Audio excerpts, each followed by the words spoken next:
পঞ্চগড়ের বোদা উপজেলার সাকুয়া ইউনিয়নের গোবিন্দগুরু তপশিল উচ্চ বিদ্যালয়ের জমি থেকে অতিরিক্ত মাটি কেটে নেওয়ার অভিযোগ উঠেছে। বিদ্যালয় কর্তৃপক্ষের দাবি, জমিতে মাটি ভরাটের পর অনুমতি ছাড়াই সেই মাটি বিক্রি করে দেওয়া হয়। পরে বিক্রি করা মাটির পাশাপাশি রাস্তার পাশ থেকেও অতিরিক্ত মাটি কেটে নেওয়া হয়েছে বলে অভিযোগ স্থানীয়দের। চিত্রে দেখা যাচ্ছে পঞ্চগড়ের বোদা উপজেলার সাকুয়া ইউনিয়নের গোবিন্দগুরু তপশিল উচ্চ বিদ্যালয়ের জমি। বিদ্যালয় সূত্রে জানা যায়, ধারাইখুড়ি ৫ নম্বর মৌজার ৩১৬ নম্বর খতিয়ানের ১১৫ নম্বর দাগে বিদ্যালয়ের ২৪ শতক জমি রয়েছে। বিদ্যালয় কর্তৃপক্ষের অভিযোগ, কয়েক বছর আগে আতাউর রহমান ওরফে মধু নামে এক ব্যক্তি বিদ্যালয় কর্তৃপক্ষকে না জানিয়েই ওই জমিতে দোকানঘর নির্মাণের উদ্দেশ্যে মাটি ভরাট করেন। বিষয়টি স্থানীয়দের মাধ্যমে জানতে পেরে বিদ্যালয়ের প্রধান শিক্ষক শ্রী অমৃত কুমার বর্মন নোটিশের মাধ্যমে আতাউর রহমান ওরফে মধুকে বিষয়টি অবহিত করেন। নোটিশে জমির জামানত ও দোকানের ভাড়া নির্ধারণ করে নির্ধারিত সময়ে পরিশোধের কথা জানানো হয় বলে বিদ্যালয় সূত্রে জানা গেছে। আমি অমৃত কুমার রায়, অত্র গোবিন্দগুরু তপশিল উচ্চ বিদ্যালয়ের প্রধান শিক্ষক। আমাদের ৫ নম্বর মৌজা, যেটা ধারাইখুড়ি এলাকা, সেখানে আমাদের স্কুলের ৩১৬ নম্বর খতিয়ান, দাগ নম্বর হল ১১৫ এবং জমি রয়েছে ২৪ শতক। সেখানে বেশ কয়েক বছর যাবত স্থানীয়ভাবে ওই এলাকার মানুষ বাজার লাগানোর জন্য তারা দোকান ঘর নির্মাণ করে ব্যবসা করে আসছে। তো আমরা তাদেরকে তাগিদ দিই যে যেহেতু প্রতিষ্ঠানের জমি, আপনারা প্রতিষ্ঠানের সঙ্গে একটা চুক্তিবদ্ধ হন আলোচনা সাপেক্ষে।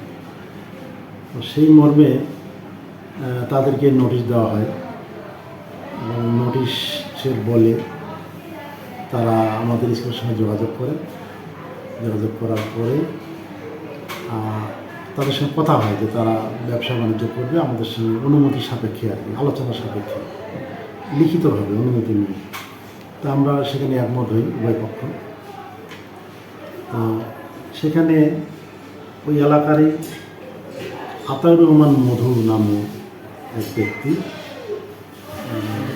শুনলাম আমাদের স্কুলের ওইখানে রাস্তার সঙ্গে মাটি ভরাট করছিল ব্যবসা করার জন্য।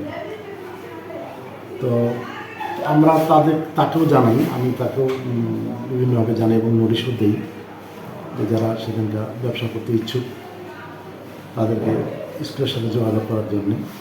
কিন্তু পরবর্তীতে আমরা যখন 13/8/2026 তারিখে আমরা যখন যাই, স্কুল কমিটি, স্টাফ প্লাস স্থানীয় নেতৃবৃন্দ, দলীয় লোকজন সহ গিয়ে দেখি যে আমাদের স্কুলের জমির যে মাটি সে এর আগে ভর্তি করছিল, ওই মাটি সে সরাই নিছে এবং সেখানে পরিমাণের থেকে বেশি সে মাটি কাটছে।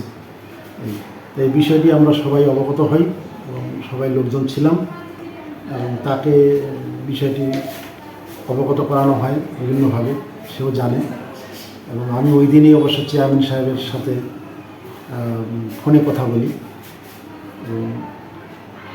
তো এই বিষয়টি নিয়ে এইভাবেই আছে চলমান অবস্থায়। আমরাও চাই বিষয়টা নিরসন হোক এবং ওই যাতে কোনো পথচারী বা লোকজনের কোনো ক্ষতি না হয়, ওখানে কোনো দুর্ঘটনায় না পড়ে মানুষজন, সেটাই আমরা চাই আর কি। তবে বিদ্যালয় কর্তৃপক্ষের দাবি, ওই নোটিশের বিষয়ে আতাউর রহমান ওরফে মধুর কাছ থেকে কোনো সাড়া পাওয়া যায়নি। এরপর গত ১৩ আগস্ট ২০২৬ তারিখে ভরাট করা মাটি হারুন নামে এক ব্যক্তির কাছে বিক্রি করে দেওয়ার অভিযোগ ওঠে। পরে আতাউর রহমান ওরফে মধুর নির্দেশে হারুন ওই স্থান থেকে মাটি কেটে নিজ বাড়িতে নিয়ে যান বলে অভিযোগ স্থানীয়দের। স্থানীয় দোকানদার মোসাম্মদ কুলসুম আক্তার বলেন, মাটি ভরাটের চেয়ে অতিরিক্ত মাটি কেটে নেওয়ার ফলে দোকান করা ও সাধারণ মানুষের যাতায়াতে সমস্যা সৃষ্টি হচ্ছে। স্থানীয়দের অভিযোগ, শুধু ভরাট করা মাটিই নয়, রাস্তার পাশসহ আশেপাশের স্থান থেকে অতিরিক্ত মাটি কেটে নেওয়া হয়েছে। এতে জমির স্বাভাবিক অবস্থা নষ্ট হওয়ার পাশাপাশি দোকানদার ও পথচারীদের চলাচলে সমস্যার সৃষ্টি হচ্ছে বলেও জানান তারা। আচ্ছা স্যার, এই যে আতাউর রহমান মধু, ইনি যে স্কুলের জমিটাতে মাটি ভরাট করছিল, এই বিষয়ে কি স্কুল কর্তৃপক্ষকে কোনো কিছু জানাইছিল? না, ওইভাবে আমাকে জানানো হয় নাই, আমরা জানি না। স্কুল কর্তৃপক্ষ না জানায় সে কিন্তু মাটি ভরাট করছে। সে এইভাবে মাটি ভরাট করছে, তারপরেও আমরা তাকে বলছি যে ঠিক আছে, মাটি যদি ভরাট করছে তাহলে সে আমাদের সাথে কন্ডিশনে আসুক ব্যবসা করার জন্য।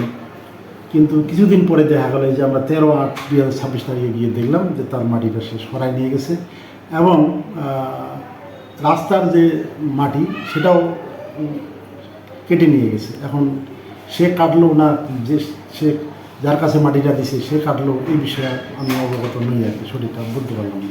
সে মাটি ভরাইছে এবং পরে যে মাটি কাটে নিয়ে গেল, এই বিষয়ে মাটি কাটার পরেও কিন্তু স্কুল কর্তৃপক্ষ কিন্তু জানায় নাই। না না, এই বিষয়ে জানায় না। আমরা অবগত নই এই বিষয়ে, অবগত নই। বিদ্যালয়ের জমি থেকে মাটি কেটে নেওয়ার অভিযোগের বিষয়টি নিয়ে স্থানীয়দের মধ্যে তৈরি হয়েছে নানা প্রশ্ন। জমির প্রকৃত মালিকানা, মাটি ভরাট ও পরবর্তী সময়ে মাটি কেটে নেওয়ার বিষয়টি যথাযথভাবে তদন্ত করে প্রয়োজনীয় ব্যবস্থা নেওয়ার দাবি জানিয়েছেন স্থানীয়রা। গোবিন্দগুরু তপশিল উচ্চ বিদ্যালয়ের জমি থেকে মাটি কেটে নেওয়ার অভিযোগের বিষয়টি এখন স্থানীয়দের আলোচনার কেন্দ্রবিন্দু। তবে অভিযোগের সত্যতা এবং জমি ব্যবহারের বৈধতা নিশ্চিত করতে সংশ্লিষ্ট কর্তৃপক্ষের বক্তব্য ও প্রয়োজনীয় তদন্তই হবে মূল বিষয়। জমির উদ্দিন, আলোকিত পঞ্চগড়।